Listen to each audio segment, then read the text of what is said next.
আজকের ভিডিওটা কিন্তু আমি সন্ধ্যা থেকে স্টার্ট করেছি, বিকেল থেকেও নয়, একদম সন্ধ্যা থেকেই। সকালবেলা করিনি, তো এটা আমি পরে বলছি। তার আগে বলিনি আপনারা কেমন আছেন। আশা করছি সকলে খুব ভালো আছেন, আমিও ভালো আছি। আমার আরও একটি নতুন ভিডিওতে আপনাদের সকলে স্বাগত রইল। আশা করছি পুরো ভিডিওটা আপনাদের কাছে ভালো লাগবে, আপনারা আমার পাশে থাকবেন। চলুন এখন তাহলে ভিডিওটা আপনাদেরকে সঙ্গে নিয়ে সন্ধ্যা থেকে স্টার্ট করেছি।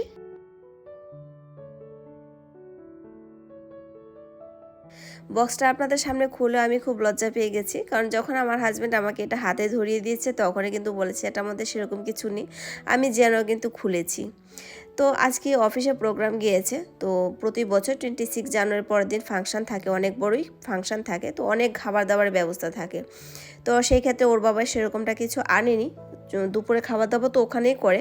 তো বাচ্চারা পছন্দ করে বলে আসার সময় একটু ছোলে নিয়ে এসেছে, ওখান থেকে দিয়ে দিয়েছে, আর কিছুটা ভাত দিয়েছে, বাকি কোনো কিছু আনেনি। সবটাই আমি জানি, তারপরে খুলেছে আপনাদের সামনে।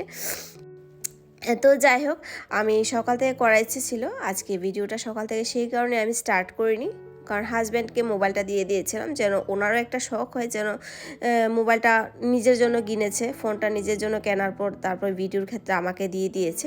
তো দেখা যায় কখনো কখনো ওনারও একটু শখ হয় যে ফোনটা একটু ব্যবহার করার জন্য, তো সেটা আমার জন্য হয়তো করতে পারে না। তো আমি আজকে জোর করে ফোনটা দিয়ে দিয়েছি। তো সেই জন্য সকাল থেকেও স্টার্ট করতে পারিনি, বিকাল থেকেও স্টার্ট করতে পারিনি, একদম যখন ঘরে আসছে তখন থেকে কিন্তু ভিডিওটা শুরু করেছি, কারণ পরের দিন আমার আপনাদের সঙ্গে ভিডিওটা শেয়ার করতে হবে।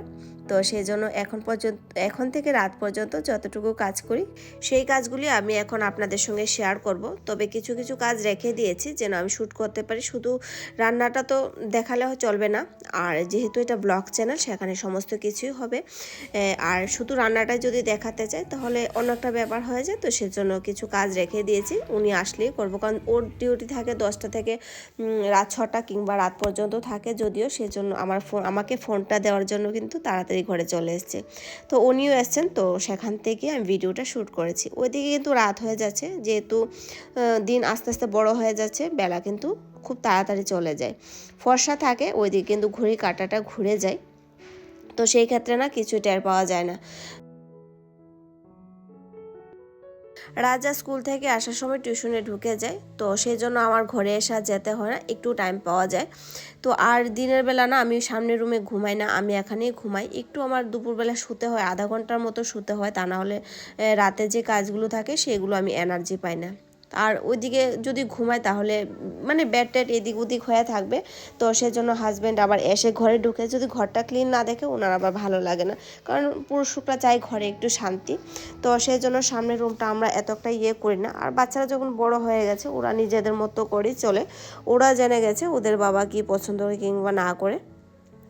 তো সেই জন্য এখন ব্যাডটাও গুছিয়ে দিলাম, কারণ ওরা পড়তে বসবে। ছেলের আজকে পরীক্ষা শেষ হয়ে গেছে, আর প্রিয়াঙ্কা দুটো দিলে প্রিয়াঙ্কাও শেষ হয়ে যাবে।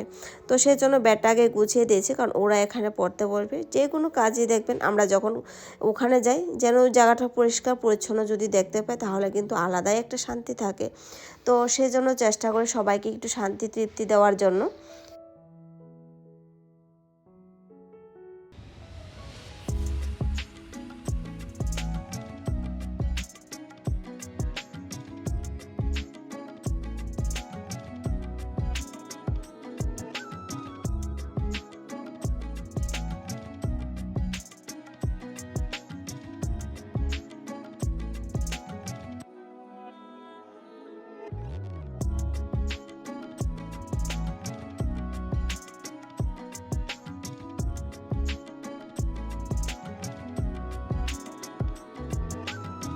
যাই হোক, এদিকে কিন্তু সন্ধ্যা পুজোটা দিতে চলে এসেছি। তার আগে আমি ওদেরকে গরম জল দিয়েছি, আর আমি একটু চা খেয়ে নিলাম। ওই হাজব্যান্ডের প্রচণ্ড গ্যাস হয়ে গেছে, মাথা ব্যথা করছে, ওই করে লাইটার বন্ধ করে শুয়ে আছে, বলছে আমি এখন চা খাবো না, আমি একটু পরে চা খাবো, তুমি খেয়ে নাও। তো আমি আবার মানে চাটা না খেলে যেন এনার্জি পাচ্ছি না, কারণ অনেকটাই লেট হয়ে গেছে, আবার ওইদিকে রান্নাবান্না করতে হবে। তো সেই জন্য আগে ভাবলাম চাটা খেয়ে পুজোটা করে নিই, সন্ধ্যা পুজোটা করে তারপর আবার হনুমান চালিশা পড়তে হবে, যেহেতু শনিবার, তো হনুমান চালিশা পড়তে হবে। তো সেইটা যদি তাড়াতাড়ি না করি তাহলে আমার লেট হয়ে যাবে। তো সেই জন্য মন্দির থেকে বেরিয়ে কিন্তু আমি ওর বাবাকে চা দেবো, তার আগে কী করলাম পুজোটা করে নিই। আমি প্রতি শনি মঙ্গলবারই কিন্তু আমি হনুমান চালিসা পড়ি আর ভগবত গীতাও পাঠ করি, সেটা রোজ করার চেষ্টা করি যত কখনো মিস হয়ে যায়। আর হনুমান চালিসাও কখনো দেখবেন আমার মিসও হয়ে যায়, কিন্তু আগে কিন্তু আমি সবসময় এটা মেনটেন করতাম। তবে আজকাল নতুন কিছু জীবনে এনেছি বলে অনেক কিছুই আমি ঠিকঠাকভাবে টাইম টেবিলে যেতে পারছি না, তো সেই আমার অনেকটাই চেষ্টা চালিয়ে যেতে হচ্ছে। তবে কিছুটা দিন ধরে আমি মোটামুটি চেষ্টা করছি যেন আমি আগের দিন আবার ফিরে যেতে পারি, আগের মতো যেন হয়ে যেতে পারি।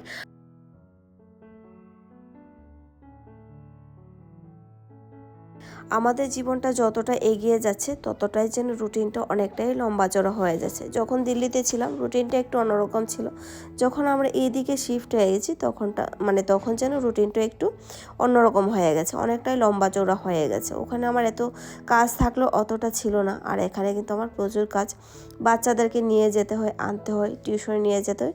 ওখানে কিন্তু সমস্তটাই কিন্তু ভেতরে ছিল, সমস্ত ফেসিলিটি ছিল। তো এখানে যেহেতু রেন্টে থাকি সমস্তটা তো আর পাওয়া যাবে না, তো সেই জন্য আর বাচ্চাদের ভবিষ্যতের জন্য তো একটু আমাদের কষ্ট করতেই হয় মায়েদের, আর সেই রেসপন্সিবিলিটি প্রত্যেকটা মায়েরই কিন্তু আছে। তো যাই হোক, এদিকে কিন্তু কথা বলতে বলতে কিন্তু রাতে রান্নাটা বসিয়ে দিয়ে এসেছি। রাতে রান্না হবে আজকে পেঁপে দিয়ে, সয়াবিন দিয়ে, আলু দিয়ে একটা নিরামিষ ঝোল। কালকে হচ্ছে সানডে, কালকে থেকে আমি সূর্য ভগবানকে জল দেবো, সূর্য দেবতাকে জল দেবো। তো সেজন্য আজকে কোনো ননভেজ খাচ্ছি না। সেটাও বলছে, আগে কিন্তু আমরা প্রত্যেক শনিবার নিরামিষ খেতাম, আজকাল সেটাও আমার হচ্ছে না। তো দেখি সামনের দিকে আরেকটু রুটিনটা অন্যরকম করতে হবে।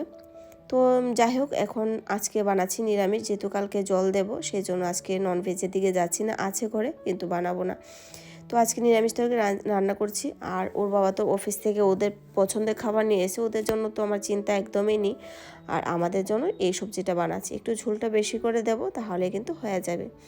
আর সত্যি কথা, আমার হাজব্যান্ডের খাবারে একদমই কিন্তু নেই, ন্যাকামুনি, যা দিয়ে দেবো, যা দিয়ে ভাত দেবো তাই খাবে। হ্যাঁ, তবে অবশ্যই খাবারটা নিজের পছন্দ মতো হতে হবে।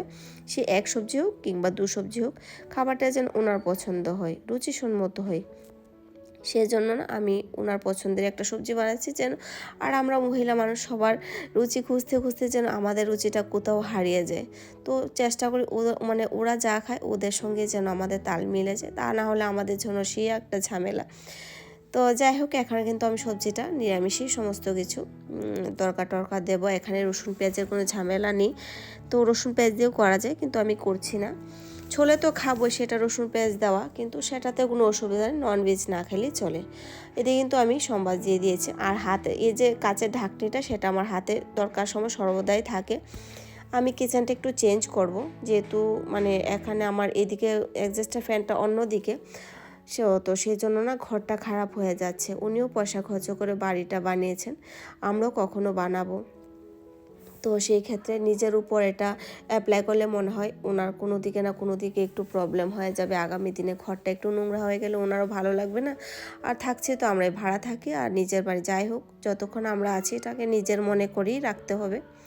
এদিকে কিন্তু আমার সবজিটা হয়ে গেছে। সে চুলা থেকে নামিয়ে যদি আমরা বাটিটা আলাদা করে নিই, সবজিটা আলাদা করে নিই, তাহলে কিন্তু বাসি ভাবটা থাকে না। আর যদি আমি এটা আলাদা না করি, একই সঙ্গে রেখে তারপরে জাল দিই, সেই কিন্তু তাজা ভাবটা থাকে না। তো সেই জন্য আমি কী করি, যখন দেখি সবজিটা একটু বেশি হয়ে যায় আমি কী করি, সবজিটা আলাদা করে নিই। তাহলে আমি গরমের দিনেও এটা করি, শীতের দিনেও এটা করি। শীতের দিন নষ্ট হয় না, যদিও 3 দিন থেকে যায় এখানে সবজি, এতটাই ঠান্ডা। তারপর না আমি কী করি, আলাদা করে নিই। এদিকে কিন্তু রান্নাবাড়া খাওয়া সমস্ত কিছু আমাদের কমপ্লিট। ওইদিকে আমি আপনাদেরকে দেখাতে পারছি না, হাজব্যান্ডের শরীরটা একটু খারাপ, তো সেই জন্য ওইদিকে সমস্তই কিন্তু লাইট টাইট বন্ধ, তো সেই জন্য ঘর একদম নীরব, সেজন্য আপনাদেরকে ওই জিনিসগুলো আমি শেয়ার করতে পারছি না। এদিকে কিন্তু রান্নাবান্না করে আমরা এক গাদা বাসন কিন্তু আমরা সবাই ধুয়ে থাকি। রান্নার পর যতটাই বাসন পরিষ্কার করি না কেন, খাওয়ার পরে যেন আরও অনেক বাসন বেড়ে যায়, যে কোথায় থেকে আসে তখন কিন্তু টের পাওয়া যায় না। যখন সিঙ্কে এক কাট্টা হয় তখনই বোঝা যায় কি কত বাসন।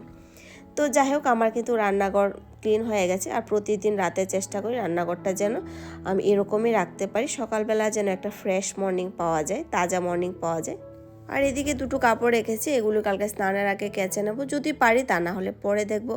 আর আজকে ভয়েস ওভারে আপনারা হয়তো বাইরের একটু আওয়াজ পেতেও পারেন, যেহেতু আমি দিনে ভয়েসটা দিচ্ছি। চলুন, তার সঙ্গে কিন্তু আজকে ব্লগটা এখানে এন্ড করছি। আবারও দেখা হচ্ছে নতুন একটা ব্লগের সঙ্গে।